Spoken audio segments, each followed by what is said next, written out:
Hi there, I am going to make pasta Puttanesca in front of all of you today because it's so easy to make, and let me just show you the couple of steps that it takes to make it. In my pan here, I have heating up a 1/4 cup of olive oil, and I'm going to just slice up some garlic into here. So I peeled up a few cloves ahead of time. I'm going to put about 3 or 4 or 5 in here, and we're going to slice away. So watch this. You just get so many slices out of here, and you definitely wouldn't want to mince your garlic. You definitely want to slice your garlic, because when your garlic hits the hot oil, it kind of gets bitter right away as soon as it starts turning brown. And if you were to mince your garlic, that happens really quick. But when you slice your garlic, it's much more mild and sweeter that way, and it takes longer for it to turn brown. So let me just get all these cloves in here. I'm going to just turn up the flame a little bit. I'm going to watch that go. All right, my next step, I'm going to take about 1 cup of cherry tomatoes. Now, if I had to slice every one of these tomatoes in half, it's time consuming, right? So I'm going to just use my closing cut, put them right on here. I hope you can all see this. I have them on here. And I'm going to take my nice big knife, and I'm just going to slice it. And basically, every tomato is sliced in half. I'm going to throw it in here, and we're going to let them cook a little bit. Let's get my garlic going. Look how many cloves of garlic I have. All right. So while that's happening, let me throw my tomatoes in here. I'm going to let them start to explode a little bit. This recipe is so easy, so delicious. It's definitely comfort food. Let's let this cook. Okay. All right, we have that going on. So in my pan, I'm also going to put in about 1 cup of Kalamata olives, and I also have some green Spanish olives. I'm going to, without the pimento, I'm going to use this one more time, these little baby olives, and I'm going to slice these in half. They're so small. So easy. These were all cut in half, and I'm going to get them in here. Now, once this starts to work its magic, I'm going to just, with my mix and chop, just smash down on these tomatoes and break them up a little bit. Isn't that amazing? First of all, it smells so good right now, I don't even know what to do. Okay, this is all happening. Beautiful. Put that down. Let's get these olives in here now. Come on. Jump into the pool.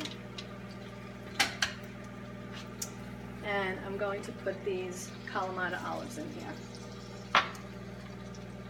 Now, while this is all sauteing in here, I have the pasta cooking in the microwave.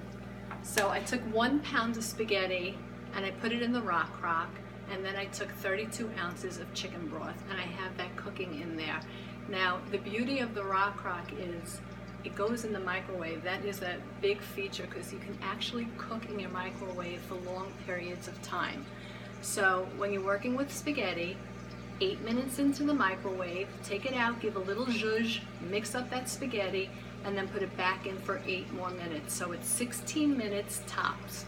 When you're using just a penny pasta or a ziti noodle, you could do it for 16 minutes straight on without giving any mix in it, but because you have those long strands, you don't want it to stick. So that's why I gave that 1 mix in there. I hope you can see what's happening in here. There's a lot of happiness going on right now. Okay, I'm gonna let that cook for 1 more minute. And when this recipe is done, I'm really just going to garnish it with some fresh parsley. These are our professional shears. They are super sharp. I like to call them the mommy shears because I use them for everything. And I just have fresh parsley. I'm just going to chop it up in here. But I use this for baby spinach, to chop up any type of herb really, basil. So when this dish is all ready, I'm just going to sprinkle some on there. All right, sounds like the pasta is done. I'm now going to take 1 can of diced tomatoes and throw that in here, just like that. And I'm going to let this mixture all come together. Now, normally I would let this cook for about 10 minutes. I would put the lid on and let all those flavors absorb each other. I'll put a little bit of Italian seasoning mix in here. And then I'm going to add the pasta into this pot.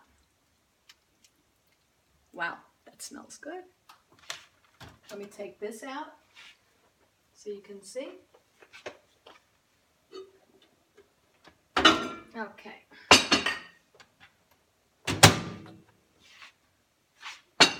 Now, when you cook pasta in chicken broth, the flavor is ridiculous. Ridiculously good, I should say. It is cooked perfectly. And just, can you see? Pasta is done. And I'm going to just get it right into this mixture. So I just want to tell you, while this is cooking, I don't know if you noticed, but this is one of our new pans. It's actually our stainless non-stick. What? You said? That's right. Stainless non-stick. It's really revolutionary. It's the first of its kind, and Pampered Chef has it. Most people are scared of cooking in a stainless pan because their food sticks. It's hard to clean. It's not going to happen on here. It has these honeycomb coating in here, which makes it non-stick, so you can sear your meat, you can sear your fish in here. If you were making scallops, which I did the other night, they came out so beautiful on here. I just left them for 3 minutes, and when I turned it over, I got that gorgeous golden crust on that scallop. It was absolutely beautiful. And then cleanup is a breeze. Use a sponge or actually put it in the dishwasher. So I am really enjoying this new stainless non-stick frying pan. This is the 12-inch size, and they have a 10-inch, so I'll be working a lot with this one. All right, let me just get the pasta in here now. So look, into the pool it goes. It's as easy as that.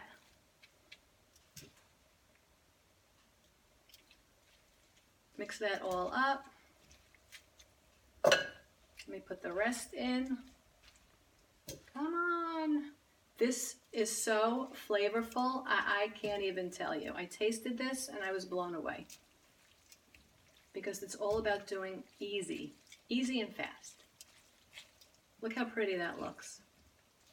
And again, it's a very forgiving recipe, so you can use as many olives as you want. The recipe actually calls for putting capers and anchovies in here, but that's super salty.